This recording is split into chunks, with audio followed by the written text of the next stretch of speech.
All right, welcome to Project 1A Ideation presentation. Actually, before we go, we might be able to get something good. Let's get some chill hop going. Chill hop essentials. But yeah, just turn that down. All right, welcome. My name is Nick, and buckle up. It's going to be an interesting ride. That's just contents. Well, I like to pick a topic that's relevant to me for each of my projects. And as I have $2.16 in the bank at the moment, I thought I'd pick a topic about finances. Now, a lot of people struggle with finances. And as of 2018, ABS, being the Australian Bureau of Statistics, shows life expenses are going up, but wages are not. This article I read had a quote of this girl. It was a university student. She said, "This bottle of olive oil is the most expensive thing I own." And I think that rings true for a lot of university students. So that is why we need this topic to be tackled. See, debt is also a big problem. Australian Bureau of Statistics also shows that 74% of people are in debt. And see, you can have a lot of money, well, a fair bit of money, but still be in debt. And so the money you do have is not technically owing to you, and you're still in a bit of a financial struggle. So it's sort of relevant to anyone. Now, with living prices on the rise, you've got to be wise and still go win yourself a prize. Or maybe maybe you just lack some dough and want to live it up, but leave it low. It's a little rapper wrote. Anyway. Now, the definition of poor, according to Google, is lacking insufficient money to live a standard life considered comfortable by society. So, by that definition of poor, we just need to redefine normal and reshape society. So it's doable. My aim is to increase physical and especially mental well-being of those struggling financially through creative techniques involving food, fashion, decor, hobbies. And the goal is, if we tackle it early with people, university students, then it might not be a problem later on. Now, existing brands, when I was looking for inspirations or key influences, literally all of them on this topic suck. Now, they call it frugal living, and the websites are shocking. These are legit images of some of the people running the blogs. Now, they look like cool people. I actually reckon that style is poppin', but they don't look like the people that you should be taking advice from. I don't know. It's a bit rude, but you know what I mean. Just look at them. Look into their eyes. This is also an example of a legit website. I don't even know what is content and what is ads. Ads are sort of relevant, I guess. But, yeah. I'm really not sure what's going on here. And also, if you click these social media buttons, they don't just go to their social media. If I click the Facebook, it won't go to their Facebook or their Twitter. It just links to your Twitter with a suggested sharing button. So it's just like, hey, if you want to share this ugly page with your friends, just click that button. All good. Yeah, well, anyway. Now, one of the good ones I could find, pretty much the only good one, was called The Simple Dollar. It was good because it had a lot of media channels. The website was actually quite good, but it just was a little bit off, not very well executed. Kind of like when you go to an op shop and you find a really beautiful sweater. It's knitted, it's wool, and then it's a V-neck, and you're like, it's great, it looks cool, but that's the worst thing in the world. The logo is basic, but I don't know, it's kind of the same as National Geographic, and I look up to National Geographic's logo, so just needed a bit of, I don't know, there. It sort of had a bland tone of voice as well, no personality, but I guess that was a little bit professional then, I guess. Good things is it did have a diverse range of content that was all relevant, and all the media channels as well. It had Facebook, Twitter. No, I don't think it had Instagram. I did, but there wasn't much on it. Now, this is not the same topic exactly, but I find all these van life videos or people living in cars, it's a large part of it is saving money, so this was relevant slightly. This girl, a girl in her van, it's a blog, and a sort of a site as well as an Instagram. It had high followers and high engagement as well, whereas the other one, a lot of followers, not many people engaging. There's no visual brand. Rather, it's just the consistent content and the style is the brand, which I think is pretty cool. The topic is broad. Well, the topic is narrow actually, but the target audience is rather broad because I think it's anyone who just wants to escape and likes natures. The content does the talking, which is pretty cool, and it has great original photography. I do like that. Now this is where I've started to think of my own brand, and it was actually quite a struggle. All the ones were just not sounding good. Low cost life, low living, no dollars, no problems, common sense. Oh geez, there used to be a $2 shop with that name back in my primary school days. So I asked my brother for anything, and he came up with Ball and Broke, and I loved it, and it was available as a .com, so I just went for it.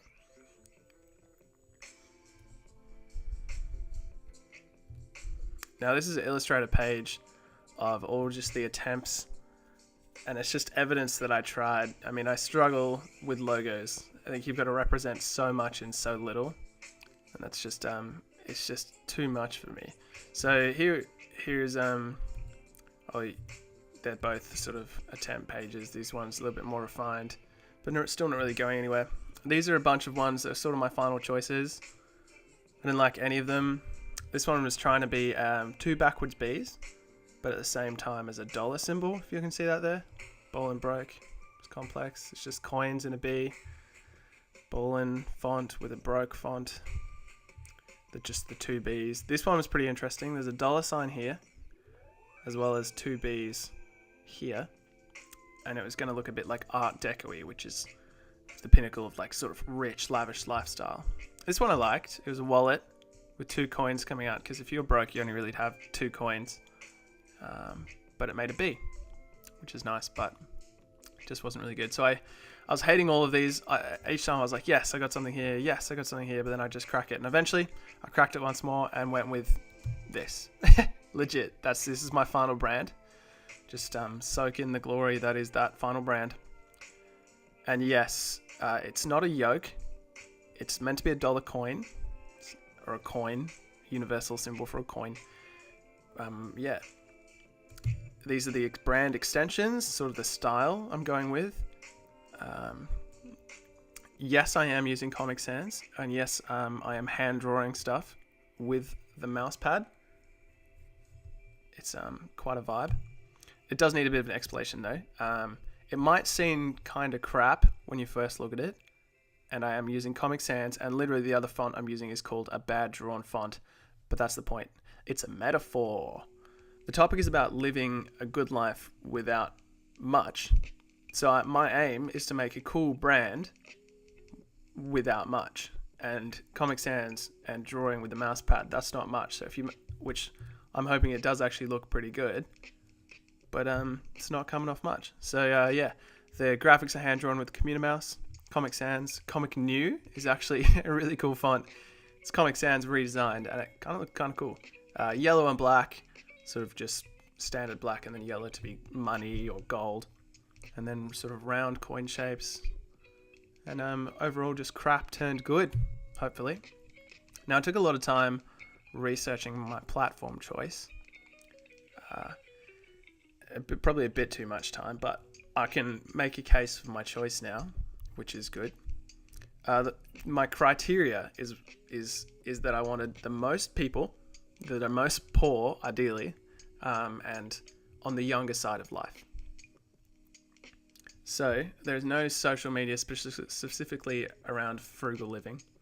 So I went to various sites and found the most popular sites, which are Facebook at 2 billion, then YouTube at almost 2 billion as well, and then Instagram at 1 billion, which is a lot.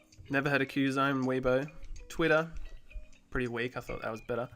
The image on the right there is sort of exploring the purposes of each one, sort of Twitter is fast and punchy. YouTube is sort of informal and whatnot. Facebook, everyone has it. That's the purpose of that. So with these three being the top three, I then sort of cross-referenced that with sort of the income statistics of the people that use it. So according to Spreadfast, which is a website, they gave me a bunch of breakdowns of the percentages of wages of the people that use them. It's income brackets. Now the lowest income bracket, I ranked these where the lowest income was the most percentage above the rest. So for example, people earning 20k was at 26%, and people earning 100k was at 20%. That's 6% more are in the low income bracket, if that makes sense. So yeah, Instagram, Facebook, and YouTube again are the highest ranking ones there, with LinkedIn being just only rich ass people use LinkedIn. So they're the most poor. These are the most popular. These are the most poor. Now also the youngest, there was Statista was another website I used. They gave me a breakdown of the percentages of the ages groups that use it. Now I'm sort of aiming at 18 to 28. Though I think this statistics are for 18 to 24, but close enough. 45% of the people who used Snapchat were 18 to 24, and that's these numbers here. So I ordered them in terms of that. However, that doesn't give the perfect example of what I want, because Tumblr 28% are young, but there's not many people using it. So if you times 28% by the amount of people using it, it's pretty low. Whereas Facebook here, only 16% are within my chosen target bracket. But if you multiply that by the billions of people that use Facebook, it's much more than is on Tumblr. So these black dots represent the people that, with the largest amount of people in my bracket. So most popular back here, most poor, and with the youngest, they're all YouTube, Instagram, and Facebook. So there's a solid case to use those platforms. I also, the last thing I did on the platforms, I told you I did quite a lot, is I checked the connection between these ones. Now, in some of the weekly readings that we've done, we're learning about people use multiple media channels at the same time. So here is an example of, say, if we're looking at YouTube here, which is the top one, 81% of people that have YouTube have Facebook, whereas 87% of people who have Facebook also have YouTube, and they're all the numbers there. So it's a pretty good, strong connection. This number in the middle is the most average, is the average of all of them. So that was good. The people I got that one from was Pew Research Center. All these are in the references. Now here's some content ideation. I was just thinking of various things as I go throughout the day, especially after the shower, topics that I could talk about. We've got food, something I've done dumpster diving, which is pretty good. Got a whole bottle of liquor from there once, expensive top shelf liquor. Just had a label missing, and that was all. Growing your own food. My friend grows a lot of her own food just from seeds of the food she is currently eating, which is great. Cooking cheap, that can be a lot of fun. Repurposing old stuff like op shops, garage sales, Australian curbside culture. Activities like camping don't really cost much money, but they're really, really fun, and they look pretty great as well. Things like sharing, sort of Spotify, Netflix, carpooling and whatnot, that kind of stuff. There's sort of transport. I could do a lot of bikes, and then decoration, stuff like propagating plants for free and then putting them in your room is kind of example of how you can live sweet on not much money. There's just a mind map of various sort of things relating to tone of voice and vibe and style. I looked at people on YouTube that I liked and what I liked about them. For example, Gus Johnson, he's a bit ridiculous and silly, and I think I could do that on YouTube as well. There's an Instagrammer of a certain car. It's another van life kind of thing, and I like how they have excellent photos, sort of really beautiful stuff that I want to do. And yeah, sort of unlined things I like. Some things I noted was sort of some various media channels they're just supportive of one main blog where all the content sort of, it doesn't stand alone, it just points to that. Whereas I want to be mostly standalone, but also linked in together. That was something. Also, things rather really well polished, whereas each post individually looks beautiful as well as a whole if you step back, whereas other ones sort of a bit more eclectic and rough. And I'm not sure yet which one I want to do. This is sort of brainstorming engagement and action and how to engage people and get them to do stuff. So contests, sort of prizes and shout outs, like incentives, but only after action. I'd comment on people's stuff and maybe even get people to use this to feature their content in my stuff, which would be pretty cool. So to summarize that, I want to be goofy, fun, silly, have like a eclectic, rough mix, but with a fine polish on top. That'd be also like a metaphor as well. So I'm just sort of goofy, fun, and silly, but well polished. I want to show like a rad lifestyle and vibe through the music, and the fun aesthetics and character. Have content mostly standalone, as I said before, but just not purely supportive of the main channel. And I'll engage users with user-created content contests. Maybe you can meet up and comment on stuff. This is a mood board of just a really rough style that I'm going for. I like the MailChimp's sort of tone of voice when they say, rock on, this email has been scheduled. That's kind of just fun, silly. I love H3 on YouTube. He has good videos, but what he's doing is just kind of goofy, dumb stuff. This is an example of something that might literally be in my project. Less depressy, more spaghetti. That kind of stuff. For a funny 404 page here. This is an example of like a well-polished, each photo is good individually, but as a whole it sticks together. And this is I love Boost Juice here. They're just very fun with the way they engage with people. Like, they're popping memes, which is sweet. Anyway, those are references. I hope that was alright. Just doing this on the fly. Enjoy.